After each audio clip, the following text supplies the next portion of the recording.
the best responses and from which countries nanggaling yon from fans of Mutyanang Section E that has become memorable to both of you. Maybe ladies first, Ashton, nababasa mo ba yung responses from around the world?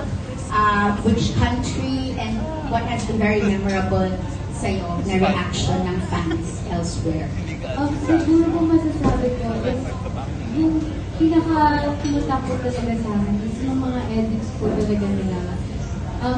Nag-e-effort po talaga sila na parang mag-edit tapos alam niyo po yun, nakatulong niyo po kasi para i-promote din po yung show namin. Kasi yung pinagulat namin yung season 1 na parang na-expect namin yung edit from Binasa, Philippines ganyan. Tapos, diba nailing ko parang parang noodles na yung parang sumakit diba?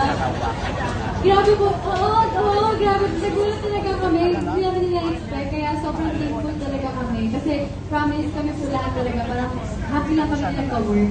And yung tinanggap kami ng tao dito sa Pilipinas, tapos mas tinanggap pa rin kami ng tao sa ibang bansa, sobrang bonus po talaga. And then this, specifically in Spain, have friends of yours seen Mutyanang Section E, and have they said anything about your hit of a show? Mainly my closer friends in Spain, the ones that I still keep in touch with.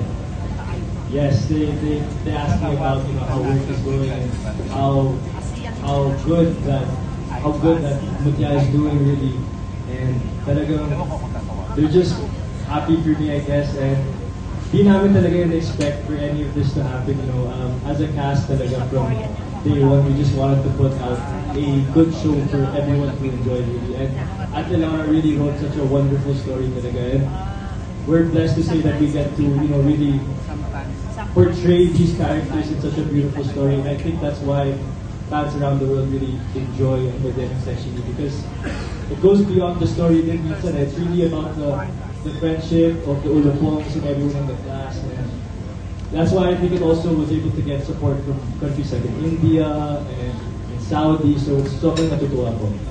Well, congratulations. You really put Viva on the map.